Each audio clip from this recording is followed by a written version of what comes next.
Hello everyone, welcome to my channel Bihar board परीक्षा और आप देख रहे हैं बीबीपी हेल्प। तो फाइनली मैं आज का क्लास जो लेकर आया हूं वो पॉलिटिकल साइंस के चैप्टर 5 का, क्योंकि हमने 1 से लेकर 4 तक जो है कवर कर चुके हैं। और अगर आप लोग history, geography, Hindi, English, political science के पिछला वाला जो क्वेश्चन आंसर नहीं देखे हैं, वीडियो नहीं देखे हैं, क्लास में नहीं ज्वाइन हुए हैं, तो डिस्क्रिप्शन में आपको टेलीग्राम का लिंक मिल जाएगा। टेलीग्राम में ज्वाइन हो जाना, वहाँ आपको सारा जो है लिंक मिल जाएगा। जो मैं क्लास किया हूँ, आप लोग अगर नहीं किए तो वहाँ पर मिल जाएगा सीरियल वाइज, तो वहां से आप लोग क्लास को देख सकते हैं, बाद में कर सकते हैं। तो चलिए आज जो हम लोग पढ़ने वाले हैं चैप्टर 5 का सब्जेक्टिव प्लस ऑब्जेक्टिव, जो इंपॉर्टेंट है वो आज हम लोग समझेंगे। उसके बाद जो ऑब्जेक्टिव है उसको हम लोग अच्छी तरीके से याद करेंगे, देख लेंगे, पढ़ लेंगे। तो चलिए हम लोग स्टार्ट करते हैं। और आप लोग तैयार हैं? आप लोग थोड़ा सा कमेंट में बताइए। चलिए, सबका मैं कमेंट देख रहा हूँ और आप लोग थोड़ा सा बता दीजिए कि आप लोग तैयार हैं, तो मैं स्टार्ट करूँ। चलिए, तो सबसे पहले आप लोगों को बता देना ज़रूरी है कि 5वां चैप्टर में क्या है आपका, यानी पार्ट 1 में, ठीक है। क्योंकि पॉलिटिकल साइंस जो पार्ट 2 में है आप लोग का, पार्ट 1 पार्ट 2 यानी 2 किताब है, सॉरी 2 किताब नहीं है, मतलब एक किताब में 2 पार्ट है, तो हम लोग पार्ट 1 का भी कवर कर रहे हैं, ठीक है। तो यहाँ पर देखिए 5वां चैप्टर में क्या है, तो कांग्रेस व्यवस्था को चुनौतियाँ तथा उनका पुनर्स्थापन, और ये 5वां चैप्टर है। तो चलिए सबसे पहले हम लोग क्या देखेंगे, जो objective question, sorry subjective question है उसको हम लोग देखेंगे। उसके बाद हम लोग क्या करेंगे, ऑब्जेक्टिव को देखेंगे। चलिए आप लोग भी तैयार रहिए। पहले हम लोग समझ लेते हैं, ठीक है, क्योंकि समझ अगर लेंगे तो क्या होगा कि हम लोग एग्जाम में अगर आएगा तो हम लोग अच्छी तरीके से बना सकते हैं, ठीक है। तो समझना बहुत ही ज़रूरी है। तो चलिए हम लोग देख लेते हैं, पहले अच्छी तरीके से समझ जाते हैं, उसके बाद हम लोग ऑब्जेक्टिव की ओर बढ़ेंगे। तो अगर आप लोग हमारे कोर्स के बारे में जानना चाहते हैं तो कोर्स के बारे में देखिए, आप इस नंबर पर कॉल करिए और कोर्स जो वहाँ से आप लोग बहुत अच्छा नंबर ला सकते हैं, ठीक है। ये देखिए मेरा नंबर है 7903288689 पर। इसमें जो आप चाहे व्हाट्सएप करके डिस्कस कीजिए या फिर कॉल करके कोर्स के बारे में पता कर लीजिए, उसके कोर्स को परचेज कर लीजिए और वहाँ से आपको जो बहुत अच्छा मार्क्स मिल जाएगी, क्योंकि वहाँ पर इतने अच्छे तरीके से आपको जो सारा चीज़ जो है प्रोवाइड किया जाएगा, ठीक है। तो चलिए हम लोग स्टार्ट करते हैं। सबसे पहला क्वेश्चन, कांग्रेस विरोधवाद का क्या अर्थ है? तो सबसे पहले अगर आप किताब को देखने से पहले हम लोग समझ जाते हैं कि कांग्रेस यानी एक बहुत बड़ी पार्टी थी, ठीक है। तो यानी नेहरू के निधन के बाद अनेक पार्टियां भी जो है बनाई थी, रणनीति बनाई कि हमको अब जो है सत्ता में आना है, ठीक है। तो रणनीति देखिए, यहाँ पर देखिए, नेहरू के निधन के बाद अनेक पार्टियों ने यह रणनीति बनाई किसी कीमत पर कांग्रेस को सत्ता से बाहर किया जाए। तो यानी जो कांग्रेस के विरोधवाद थे तो उन्होंने एक रणनीति बनाई, वो अलग पार्टी कि कांग्रेस को किसी हाल में भी जो है सत्ता से बाहर किया जाए। तो इसी रणनीति को, इसी को हम लोग क्या कहेंगे, कांग्रेस विरोधवाद कहेंगे। इसी विरोध को हम लोग कांग्रेस विरोधवाद कहेंगे, ठीक है। आप लोग को समझ में आ चुका होगा बहुत अच्छी तरीके से। थोड़ा सा आप लोग कमेंट में बताते जाइएगा, और समझ में आ रही है तो आप लोग कमेंट में बताइएगा कि सर समझ में आ रही है। अगर नहीं भी आ रहे तो मैं कोशिश करूंगा अगला जो और भी मैं वीडियो बनाने वाला हूं तो इससे अच्छे तरीके से मैं कवर करूंगा, इससे अच्छा क्लास में लेकर आने की कोशिश करूंगा। तो आप लोग जरूर बताइएगा, ठीक है। अब यहां देखते हैं, सिंडिकेट शब्द का क्या आशय है? तो सिंडिकेट शब्द का क्या आशय है, यानी क्या मतलब है, तो हम लोग यहाँ पर देख लेते हैं। यह कांग्रेस के पुराने वो वरिष्ठ नेताओं का गुट था। यानी क्या था, सिंडिकेट जो है कांग्रेस का, यानी बहुत जो है मतलब बेजोर, यानी जो मजबूत, बहुत ज़्यादा मजबूत वरिष्ठ नेताओं का गुट था, ठीक है। उसका जिसमें इंदिरा गांधी को सत्ता से वंचित करने हेतु उन्होंने दल की प्राथमिक सदस्यता से वंचित कर दिया। यानी क्या किया कि इंदिरा गांधी को सत्ता से हटाने के लिए क्या किया कि उन्होंने अपना दल बनाया। जो कांग्रेस के नेता ही लोग क्या किया कि अपना दल बना करके उन्होंने सोच लिया, वंचित कर लिया कि यानी इंदिरा गांधी को जो है सत्ता से वंचित करना है। इसीलिए हम इसी गुट को हम लोग क्या कहते हैं, सिंडिकेट शब्द दिए हैं। सिंडिकेट के नाम से हम लोग जानते हैं, ठीक है। किस ग्रुप को, यानी कांग्रेस के पुराने बहुत वरिष्ठ नेताओं ने एक गुट बनाया था, ठीक है। इसी गुट को हम लोग क्या कहते हैं, सिंडिकेट गुट कहा जाता है, इसको सिंडिकेट कहा जाता है, ठीक है। चलिए आप लोग को समझ में आ रही होगी अच्छी तरीके से। और देखिए अभी आप लोग जो पढ़ रहे हैं ये क्वेश्चन जो आप लोग समझ जाइए, इसके बाद जो है मैं एग्जाम टाइम जब आएगा तो उस वक्त हम लोग क्या करेंगे कि एक जो है यानी 5 नंबर वाला वीडियो में हम क्लिप में आप लोग को दे देंगे, और ऐप पर मैं बहुत अच्छी तरीके से जो अपलोड करूंगा जिसमें से आप लोग पढ़ पाएंगे, ठीक है। यहाँ हम लोग अभी जो समझ रहे हैं, जो जो इम्पोर्टेंट है उसको समझ लेंगे, ठीक है, क्लास में। और अब यहाँ पर देखते हैं अगला प्रश्न है हमारा क्या है कि कांग्रेस व्यवस्था की बहाली किसे कहा जाता है। कांग्रेस व्यवस्था की बहाली किसे कहा जाता है, यहाँ पर हम लोग देख लेते हैं अच्छी तरीके से और समझ भी जाएंगे। 1967 के चुनाव के बाद कांग्रेस की प्रभुत्वशाली स्थिति को धक्का लगा। यानी 1967 में क्या हुआ था कि बहुत बड़ा धक्का लगा था, क्योंकि जो यानी कांग्रेस जो लगातार जो जीत रही थी तो कांग्रेस जो है बिल्कुल अपने जो है पार्टी पर ध्यान नहीं दिया। और यानी 1967 जो चुनाव हुआ था उसमें क्या हुआ था कि बहुत ज़्यादा धक्का लगा था कांग्रेस को। वो क्यों लगा था अभी हम लोग बताएंगे। लेकिन इंदिरा गांधी के नेतृत्व में कांग्रेस ने 1971 में चुनाव के बाद वह प्रभुत्वशाली जो स्थापित कर ली थी, स्थिति जो स्थापित कर ली थी, जो पहले के तरह था। यानी क्या था कि जो बहुत ज़्यादा तेज़ था, ठीक है, जो तेज़ दिमाग का था इंदिरा गांधी, वो क्या था जब 1967 में क्या हुआ था कि बहुत ज़्यादा जो है स्थिति बिगड़ चुका था। तो इस स्थिति को जो है फिर से दोबारा जो यानी पुनर्निर्माण कर लिया, दोबारा जो है स्थापना कर लिया इंदिरा गांधी। तो इसी को हम लोग क्या कहेंगे, यानी कांग्रेस व्यवस्था बहाली कहेंगे, ठीक है। कांग्रेस व्यवस्था बहाली किसको कहेंगे, यानी 1967 में जो यानी बहुत ज़्यादा जो कांग्रेस जो है यानी जो चुनाव हुआ था उसमें जो है हार गया था, धक्का लगा था, कि बहुत सारे राज्य हार चुके थे, जिसके वजह से इंदिरा गांधी ने फिर से जो है दोबारा से पुनर्स्थापन किया 1971 में, जो पहले की तरह था उसी तरीके से राज स्थापित किया, यानी सत्ता स्थापित किया, जिसके वजह से जो है उसको कहा नाम दिया गया कि कांग्रेस व्यवस्था की बहाली, ठीक है। उसी व्यवस्था को कांग्रेस व्यवस्था की बहाली नाम दिया गया था, ठीक है। चलिए आप लोग समझ में आ रहे होंगे, आप आ रही होगी। अब देखते हैं अगला प्रश्न। कांग्रेस ने क्या किया कि बहुत सारे जो युवा जवान लोगों को जो नेताओं का एक वर्ग बनाया, एक जो है समूह बनाया था, उसी को हम लोग क्या कहेंगे, युवा तुर्क। अब यहाँ पर देखिए किताबी भाषा में क्या है, यह कांग्रेस के कनिष्ठ वो युवा वर्ग के नेता का समूह था, जिन्होंने पुराने नेतृत्व को चुनौती देकर इंदिरा गांधी को संघर्ष में विजय बनाया। जैसे मैं बताया था कि जब 1967 में क्या कहता था कि बहुत ज़्यादा जो है बुरा स्थिति हो चुका था कांग्रेस का, तो उस समय क्या कहते बहुत सारे जो है काम किए थे। एक तो सबसे बड़ी चीज़ जो प्रभाव पड़ा था, यानी गरीबी हटाओ का नारा दिया था कौन, इंदिरा गांधी, जिसकी वजह से उस वक्त जो है उन लोगों ने, यानी आम लोगों ने जो उस पर विश्वास करके गरीबी सोचा कि चलो गरीबी को हटाएगा, इसीलिए उसको जो है उस इलेक्शन में जितवाया था, ठीक है, 1971 में। तो ये यानी संघर्ष में जो है इंदिरा गांधी का काम किया था कौन, युवा तुर्क। और युवा तुर्क जो एक गुट था, एक समूह था जवान लोगों का, ठीक है। तो आप लोग को समझ में आ चुका होगा अच्छी तरीके से। अब यहाँ पर देखेंगे क्वेश्चन नंबर 5 क्या बोला है, बीमारू पदबंध का क्या अर्थ है। तो बीमारू पदबंध का जो अर्थ है यहाँ पर देख लीजिए, भारत के 4 पिछड़े राज्यों का समूह का नाम है। जैसे बीमारू, अगर आप लोग यहाँ पर देखेंगे तो क्या है, बीमारू, ठीक है। अब यहाँ से आ चुका है कि बिहार एक का नाम है, उसके बाद मध्य प्रदेश आता है, उसके बाद क्या आता है, राजस्थान आ जाता है, उसके बाद यू से आता है, यानी यू से जो बीमारू जो लास्ट में यू आता है वो आता है उत्तर प्रदेश। तो 4 राज्य जो मिलकर के उसको जो है यानी किस में रखा है, बीमारू राज्य में रखा है, बिहार, मध्य प्रदेश, राजस्थान और उत्तर प्रदेश, ठीक है। तो यानी बीमारू राज्य कहा गया है। अभी हम लोग देखेंगे 5 नंबर का क्वेश्चन कि बीमारू राज्य आखिर हम लोग क्यों कहते हैं, क्या वजह के कारण जो बीमारू कहा जाता है, अभी हम लोग देखेंगे उसको, ठीक है।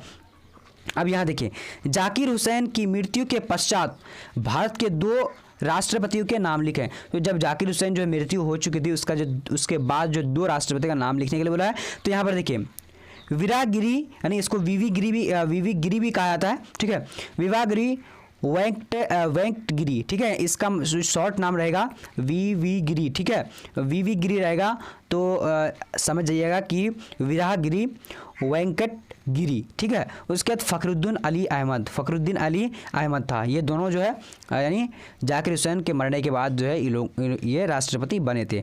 अब यहाँ पर देखिए क्वेश्चन नंबर 7 है, इंदिरा गांधी ने डैश का निर्माण किया था। तो इंदिरा गांधी ने किसका निर्माण किया था, तो कांग्रेस का निर्माण किया था, यानी पुनर्निर्माण कहा जाता है।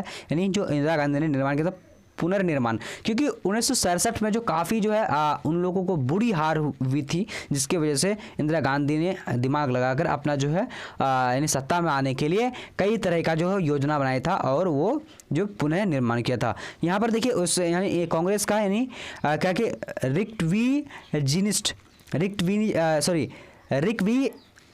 रिकविजीनिस्ट नाम है, ठीक है।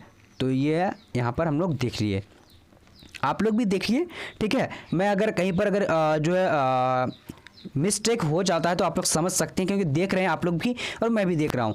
अब यहाँ पर देखिए 8 नंबर, 1969 में ऐतिहासिक राष्ट्रपति चुनाव के अवसर पर श्रीमती इंदिरा गांधी ने कांग्रेस सदस्यों को अंतरात्मा की आवाज़ के आधार पर वोट डालने कहा।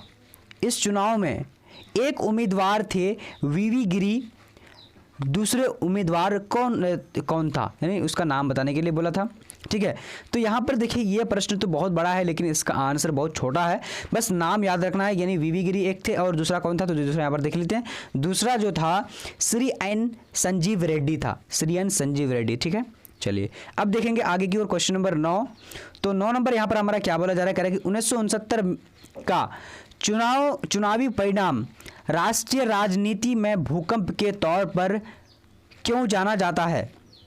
यानी 1967 को ने यानी कांग्रेस के लिए जो बहुत ज़्यादा जो भूकंप जो हुआ था वो क्यों हुआ था, क्योंकि जब देख रहा था कि लगातार वो 15 साल राज किया, 15 साल राज करने के बाद अचानक जो 1967 में जो हुआ था यानी चुनाव हुआ उसमें जो हार गया, तो उन लोगों के लिए क्या क्या वो राजनीतिक जो भूकंप की तरह लगने लगा वो तो हम लोग देखते हैं किताबी भाषा में 1967 के चुनाव को राजनीतिक भूकंप की संज्ञा दी जाती है, क्योंकि इसके परिणाम चौंका देने वाले थे। इन परिणामों से भारतीय राजनीति पर प्रभावी कांग्रेस को राष्ट्रीय और प्रांतीय स्तर पर गहरा धक्का लगा था, ठीक है।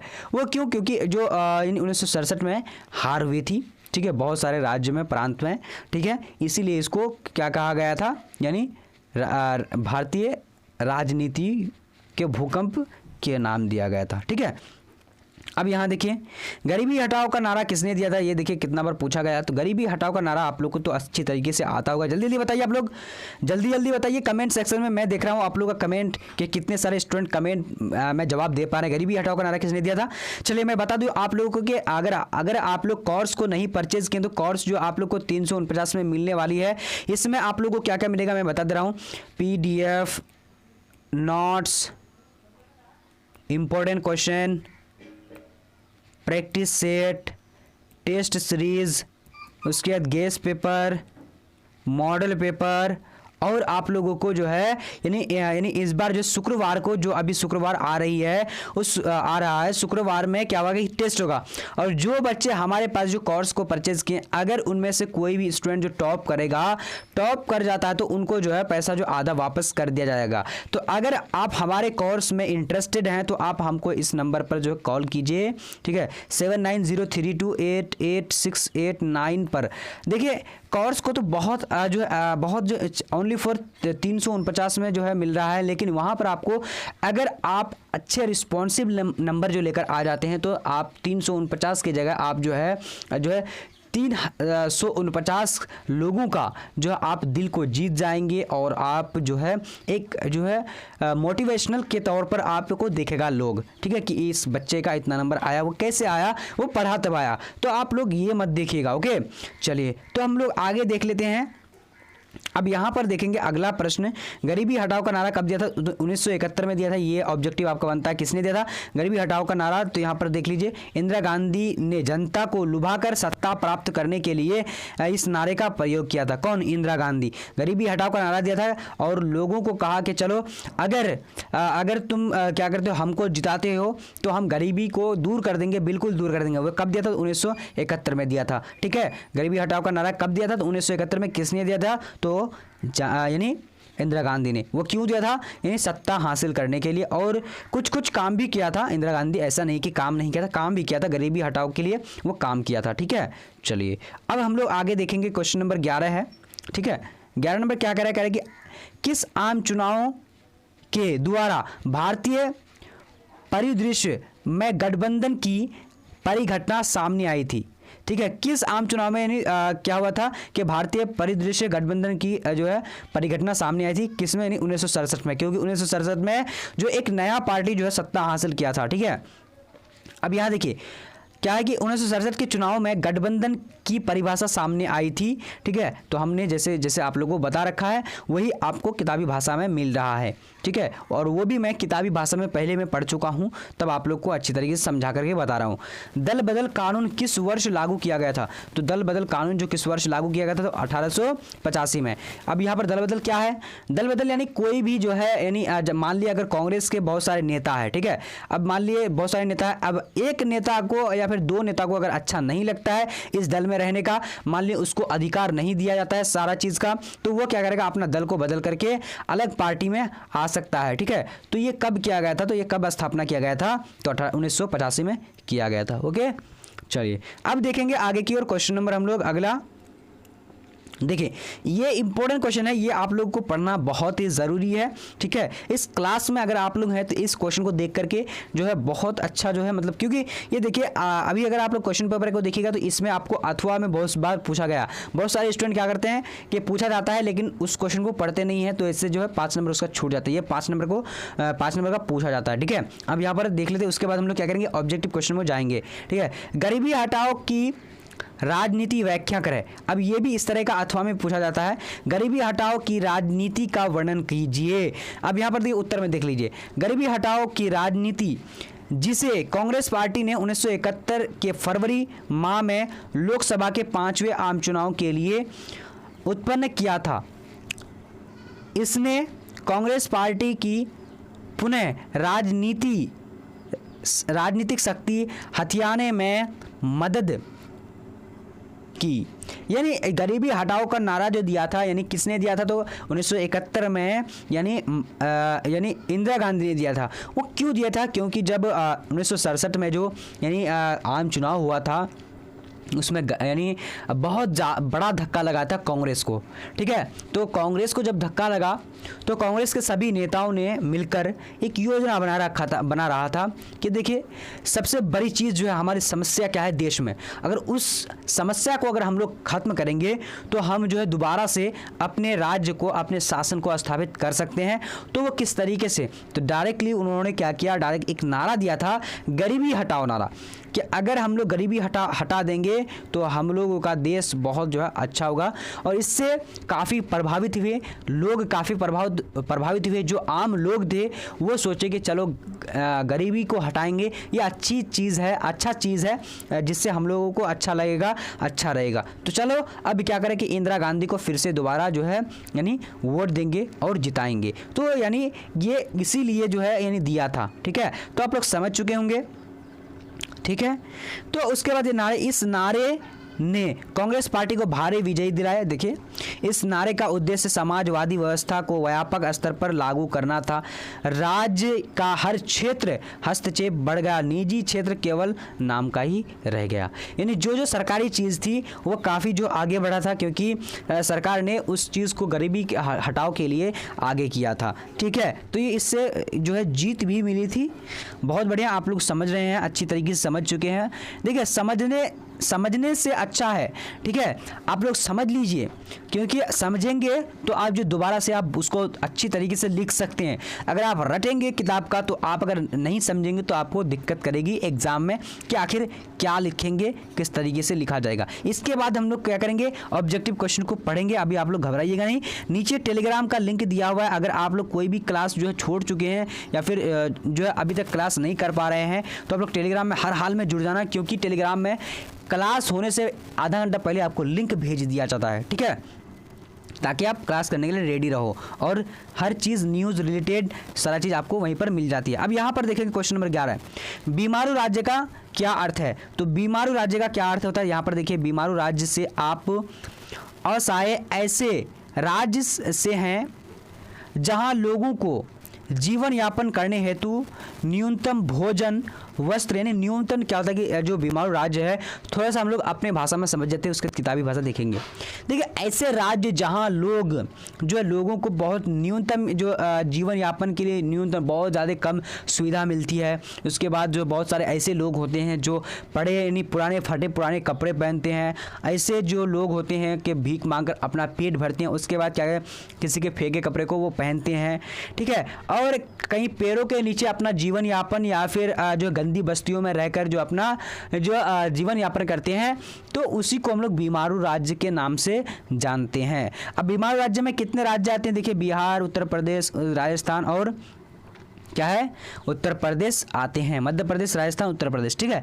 तो ये चारों देश जो है बीमारू राज्य में आते हैं, बट कोशिश है कि बहुत जल्दी जो है बीमारू से हट जाएगा, क्योंकि हमारे देश में अलग अलग नीतियां बना रहे हैं हर राज्य के प्रति, ठीक है। चलिए, तो अगर आप लोग जो है अच्छी तरीके से समझ रहे हैं, इसको समझ लिए हैं, तो आप लोग लाइक करना है, और चैनल में पहली बार है तो जल्दी जल्दी सब्सक्राइब कर लो। जितने सारे स्टूडेंट अभी लाइव देख रहे हो, तो आप लोग ये बताइएगा कि आप लोगों को कितना जो है क्वेश्चन समझ में आ रहा है या फिर नहीं आ रहा है। आप लोग जल्दी जल्दी कमेंट में बताइए, कमेंट देखिए, जल्दी जल्दी कीजिए। चलिए, बहुत बढ़िया बहुत बढ़िया। कुछ स्टूडेंट जो समझ नहीं आ रही होगी शायद, तो अगर समझ में नहीं आ रही तो दोबारा ये वीडियो जो अपलोड हो जाएगी, ठीक है, चैनल पर ही रहेगा, और वो वीडियो देख लेना। अगर आप लोग सोच रहे हैं कि सर इतना सारा चीज़ पढ़ा चुके हैं, हम लोग छोड़ दिए हैं, कैसे कैसे क्या पढ़ाए हैं, तो देखिए चैनल में जाना है, वहाँ पर आपको प्लेलिस्ट मिल जाएगा, सारे को आप लोग एक एक करके देख सकते हैं। जितने सारे क्लास हुए हैं, history, geography, Hindi, political science, economics, home science, psychology, sociology, ये सारे चीज़ का जो है मिल जाएगा आप लोग को। बड़े आसानी से आप यहाँ पर से पढ़ सकती हैं, देख सकती हैं, ठीक है, आपको प्लेलिस्ट मिल जाएगा। चलिए, अब आप लोग तैयार हो जाइए। क्वेश्चन नंबर यहाँ पर हमारा 1 आ चुकी है ऑब्जेक्टिव का, काफ़ी मज़े से आप लोग जवाब दीजिएगा। अब यहाँ पर देखिए, नेहरू के निधन के बाद उसका राजनीतिक उत्तराधिकारी कौन बना? अब यहाँ पर ऑप्शन है इंदिरा गांधी, गुलजारी लाल नंदा, के कामराज या फिर लाल बहादुर शास्त्री। तो इसका राइट आंसर क्या हो जाएगा, यानी क्या हो जाएगा, लाल बहादुर शास्त्री हो जाएगा, ठीक है। चलिए, अब देखेंगे आगे की ओर। क्वेश्चन नंबर क्या है हमारा? दूसरा नंबर है। तो दूसरा नंबर क्वेश्चन क्या बोला जा रहा है, कि नेहरू के राजनीतिक उत्तराधिकारी चयन में किसका निर्णायक भूमिका निभाई? तो इसका राइट आंसर क्या हो जाएगा, तो यानी पार्टी अध्यक्ष कामराज, ठीक है, पार्टी के अध्यक्ष कामराज था। तो इसमें क्या राजनीतिक उत्तराधिकारी के चयन में किसके भूमिका, इन्होंने चयन किया था कि किसको जो है यानी प्रधानमंत्री बनाया जाए, तो उन्होंने चयन किया था, ठीक है। उसके बाद देखते हैं अगला क्वेश्चन नंबर 3। जब 1969 में कांग्रेस में फूट पड़ी, जब 1969 में यानी कांग्रेस का विभाजन हो गया था, तो उस समय के अध्यक्ष कौन था? तो उस समय के अध्यक्ष जो था वो कौन था? तो 3 नंबर का हमारा राइट आंसर क्या जाए, 3 नंबर यानी एस निज लिंगप्पा था, ठीक है। क्या था ये? तो पार्टी के अध्यक्ष, ठीक है। चलिए, अब आगे देखते हैं। अब यहाँ आ चुके क्वेश्चन नंबर क्या है, 4 नंबर। सिंडिकेट पदबंद से किसका संबंध था? तो सिंडिकेट पदबंद से किसका संबंध था? आपका ऑप्शन है कांग्रेस के वरिष्ठ नेतागण, युवा तुर्क या फिर कांग्रेस के सभी नेतागण, या फिर कांग्रेस के इंदिरा गांधी विरोधी वरिष्ठ नेतागण। तो यानी इसका राइट आंसर क्या हो जाएगा, 4 नंबर का राइट आंसर डी नंबर हो जाएगा, यानी कांग्रेस के इंदिरा विरोधी वरिष्ठ नेतागण थे। किसमें? सिंडिकेट पदबंद में। अभी हम लोगों ने बता चुका है कि सिंडिकेट पदबंद क्या होता है, यानी कांग्रेस के यानी वरिष्ठ नेतागण, बड़े बड़े नेतागण थे, ठीक है, जो बहुत काम करते, वही जो है अलग गुट बनाया था, उस गुट को क्या कहते हैं हम लोग, सिंडिकेट गुट, ठीक है। अब यहाँ पर देखिए 1959 में स्वतंत्र पार्टी किसने बनाई? तो 1959 में स्वतंत्र पार्टी जो बनाई थी वो किसने बनाई थी? इसका राइट आंसर क्या हो जाएगा, तो ए नंबर यानी सी राजगोपालाचारी ने बनाई थी, ठीक है। चलिए, अब आगे देखते हैं। क्वेश्चन नंबर हमारा यहाँ पर आ चुके 6 नंबर, क्या बोला जा रहा है, युवा तुर्क गुट का अग्रणी सदस्य कौन था? युवा तुर्क गुट का अग्रणी सदस्य कौन था? तो यहाँ पर हमारा राइट आंसर 6 नंबर का क्या हो जाएगा, तो 6 नंबर का राइट आंसर बी नंबर, उन्हें क्या हो जाएगा, चंद्रशेखर आज़ाद। अब आगे देखते हैं क्वेश्चन नंबर 7 को, देखेंगे क्या बोला जा रहा है। कह रहा है कि 1969 में नई कांग्रेस के मुंबई अधिवेशन में किसने अध्यक्षता की? 1969 में जो यानी कांग्रेस के मुंबई अधिवेशन में किसने जो है यानी क्या की थी, अध्यक्षता की थी। इसका राइट आंसर क्या 7 नंबर का, जल्दी जल्दी बोलिए आप लोग। तो जगजीवन राम ने की थी। ठीक है, चलिए अब यहाँ पर देखिए क्वेश्चन नंबर 8 को देख लेते हैं और आंसर हम लोग नीचे देखेंगे। किस पंचवर्षीय योजना में सबसे पहले गरीबी हटाओ के कार्यक्रम को विशेष दर्जा दिया गया था? तो यहाँ पर देखिए 5वीं योजना में जो है दिया गया था, विशेष दर्जा दिया गया था, क्योंकि इसके बहुत सारे नीति थे जिसमें से पूरा भी किए थे। ठीक है, चलिए अब आगे देखते हैं क्वेश्चन नंबर यहाँ पर आज 9 नंबर हमारा क्या बोला जा रहा है। 1971 के चुनाव में कांग्रेस को लोकसभा में कुल कितने यानी स्थान मिले थे, कितने सीटें मिले थे? तो यहाँ पर देखिए 1952 सीटें मिले थे। ठीक है, चलिए बहुत बढ़िया, आप लोग का वैसे राइट आंसर आ रहा है, अच्छी बात है, अच्छी तरीके से आप लोग जवाब दे रहे हैं। अब आगे देखेंगे क्वेश्चन नंबर हमारा 10 है। ठीक है, 10 नंबर क्वेश्चन क्या है, गरीबी हटाओ के नारे ने किस चुनाव में अपना चमत्कारी प्रभाव दिखाया? तो इसका राइट आंसर क्या हो जाएगा, जल्दी जल्दी बोलिए। तो इसका जो राइट आंसर हो जाएगा 10 नंबर का, चलिए जल्दी बोलिए, डी नंबर यानी 1971 में मध्य विधि चुनाव। ठीक है, गरीबी हटाओ का नारा दिया था। अब यहाँ पर देखिए गरीबी हटाओ का नारा किसने दिया? तो राइट आंसर क्या हो जाएगा, इंदिरा गांधी ने दिया था, सी नंबर हो जाएगा। ठीक है, चलिए अब आगे देखेंगे क्वेश्चन नंबर यहाँ पर आ चुकी है, क्या बोला जा रहा है 12 नंबर करेंगे। भारतीय राष्ट्रीय कांग्रेस का विभाजन जो हुआ था वो किस वर्ष हुआ था? 67, 68, 69 या फिर 77? तो राइट आंसर क्या हो जाएगा 67 में, 69 में हुआ था। ओके, सी नंबर हो जाएगा। अब देखते हैं आगे की और क्वेश्चन नंबर यहाँ पर आ चुकी है 13 नंबर, क्या बोला जा रहा है, विश्वास प्रस्ताव न पास होने के आधार पर सर्वप्रथम किस प्रधानमंत्री को त्यागपत्र देना पड़ा? जो 13 नंबर का हमारा राइट आंसर क्या हो जाएगा? तो 13 नंबर का जल्दी जल्दी आप लोग जवाब बोल सकते हैं, तो इसका राइट आंसर सी नंबर हो जाएगा, नहीं वीपी सिंह हो जाएगा। ओके, चलिए अब देखते हैं 14 नंबर। 1989 में लोकसभा के निर्वाचन के समय भारत के प्रधानमंत्री थे, तो कौन प्रधानमंत्री थे? तो इसका राइट आंसर क्या हो जाएगा, जल्दी जल्दी बोलिए आप लोग, जल्दी जल्दी बोलिए। ए नंबर यानी राजीव गांधी थे 1989 में। ओके, चलिए अब आगे देखते हैं क्वेश्चन नंबर यहाँ पर आ चुकी है, क्या बोला जा रहा है, निम्नलिखित में से कौन नेता श्रीमती इंदिरा गांधी सरकार में उप प्रधानमंत्री थे? कौन नेता जो है नहीं श्रीमती इंदिरा गांधी की सरकार में उप प्रधानमंत्री थे? तो इसका राइट आंसर क्या हो जाएगा, ए नंबर हो जाएगा, यानी 15 नंबर का ए नंबर मोरारजी देसाई। ठीक है, चलिए ये गैर कांग्रेसवादी नेता थे। ठीक है, चलिए अब आगे देखते हैं क्वेश्चन नंबर आ चुकी है यहाँ पर, क्या बोला जा रहा है 16 नंबर कह रहा है कि भारतीय राष्ट्रीय कांग्रेस की पहली महिला अध्यक्ष कौन थी? तो पहली जो महिला अध्यक्ष थी वो कौन थी? तो Annie Besant, right answer A number हो जाता है। ठीक है, चलिए अब देखते हैं आगे की और क्वेश्चन नंबर यहाँ पर आ चुके 17 नंबर, क्या बोला जा रहा है, आप लोग जल्दी जल्दी बोलिए, जल्दी जल्दी जवाब देने की कोशिश करिए। 1971 में ग्रैंड अलायंस के बारे में कौन सा कथन ठीक है? तो यहाँ पर हमारा राइट आंसर क्या हो जाएगा, आप लोग जल्दी जल्दी बोलिए। क्वेश्चन नंबर क्या है, ए नंबर यानी इसका गठन गैर कम्युनिस्ट और गैर कांग्रेसी दलों ने किया था। कौन? यानी ग्रैंड अलायंस। ठीक है, चलिए अब यहाँ पर देखिए क्वेश्चन नंबर 18 क्या बता रहा है, गैर कांग्रेसवाद का नारा किसने दिया था?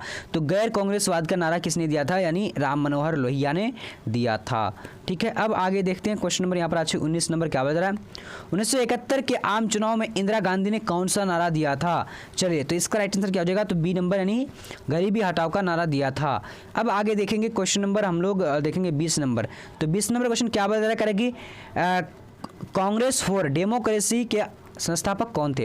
कांग्रेस फॉर डेमोक्रेसी के संस्थापक कौन थे? तो 20 नंबर का राइट आंसर क्या हो जाएगा, तो सी नंबर यानी जगजीवन राम हो जाएगा। अब आगे देखेंगे क्वेश्चन नंबर यहाँ पर आ चुके हैं 21 नंबर क्या बता करेगी, भारत में किस अनुच्छेद के तहत राष्ट्रीय आपातकाल लगाया जाता है? तो भारत में किस अनुच्छेद के तहत जो है राष्ट्रीय आपातकाल लगाया जाता है?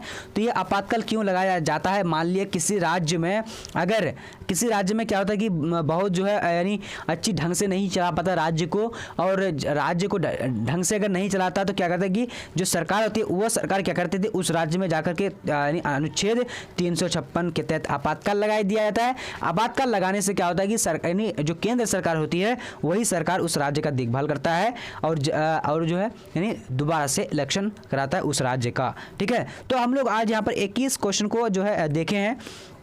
और अगर आप लोग हमारे कोर्स को आप लोग अगर सही से नहीं समझें तो समझ जाइए। और आप लोग करना क्या है कि अगर समझने के लिए इस नंबर पे आप लोग कॉल कर सकते हैं 7903288689 पर जो आप लोग कॉल करिए, या फिर आप जो है व्हाट्सएप करके चैट करके समझ सकते हैं। उसके बाद जो आप लोग ओनली फॉर जो है बहुत जो है कम प्राइस पे आपको पूरे कोर्स जो है मिल जाएगी, वो पूरे साल के लिए अच्छी तैयारी के लिए, ठीक है।